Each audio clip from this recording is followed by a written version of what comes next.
دوستای عزیز کانال بانی با سلیقه به کانال ما خوش اومدین. امروز با هم میخوایم بورک سیب زمینی و اسفناج درست بکنیم. موادی که نیاز داریم: اسفناج شسته شده 200 گرم، سیب زمینی متوسط 1 عدد، پیاز و سیر از هر کدوم 1 عدد، کره 50 گرم، پنیر پیتزا هم حدود 30 گرم. دل بخواهی پنیر پیتزا میتونی کمتر یا بیشتر بکنی یا میتونی حذف بکنی، اصلا نریزید.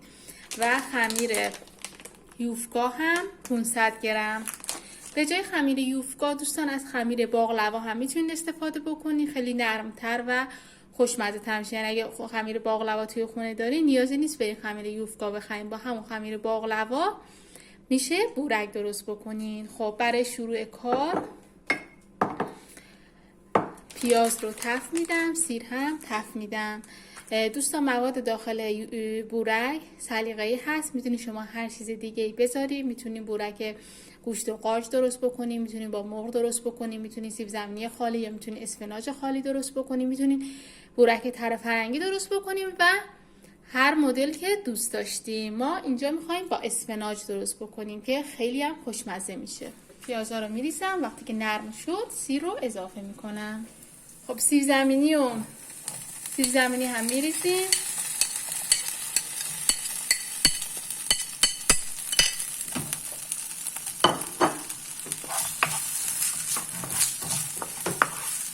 تو این فاصله ای که سیب زمینی یه تفت کوچولو میخوره، من اسفناج ها رو ریز میکنم و اضافه میکنم به موادمون. اسفناج ها هم میریزیم.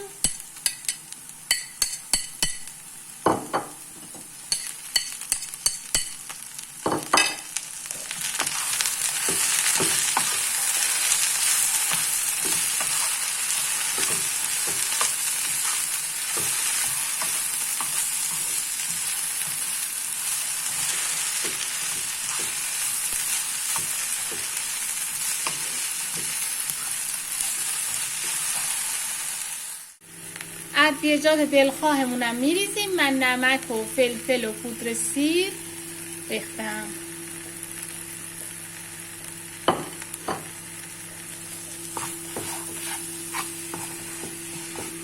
پنیر پیتزا هم اضافه میکنیم و زیرش رو خاموش میکنیم که سرد بشه.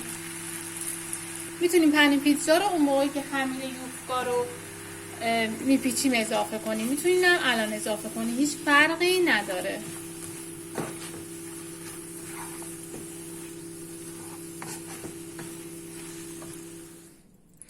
خب خمیر یوفکامون رو باز میکنیم.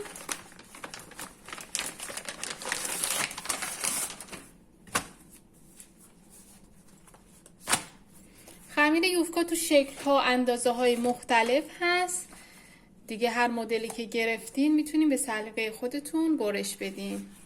من یه دونش رو بر میدارم، بقیهش رو دوباره روش رو میپوشونم که خشک نشه. خمیر من خیلی بزرگه، از وسط نصفش میکنم. کره رو هم آف کردیم، میتونیم به جای کره روغن زیتون یا حتی روغن مایه هم بریزین. کامل سطح خمیر رو چرب میکنم.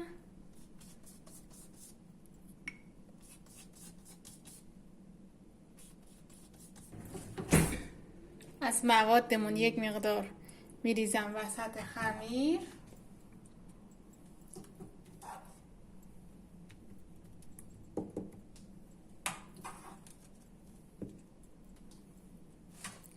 و خمیر رو آروم رول میکنم.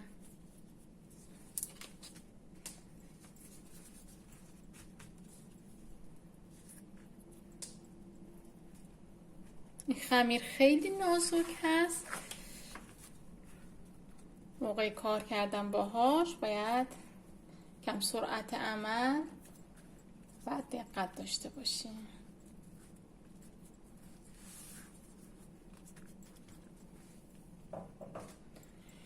ظرفمون رو که میخوایم داخل فر بذاریم میارم چربش میکنم، حالا با کره، با روغن زیتون.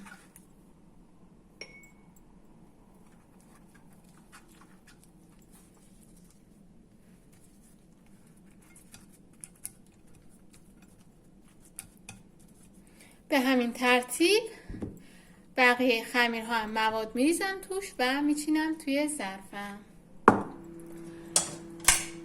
همه یوفکا ها رو که پیچیدیم روش رو دوباره با کره میکشیم.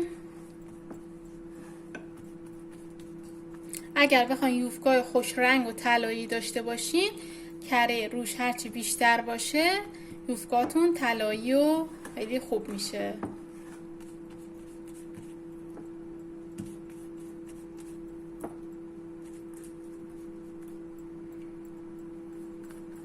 فرم روشن میکنیم با دمای 200 درجه، میذاریم فر گرم بشه. روشم کنجد یا سیاه دونه هر کدوم که دوست داشتین میپاشین. فرمون که گرم شد به مدت 20 الی 30 دقیقه تا وقتی که روش طلایی بشه میذاریم داخل فر.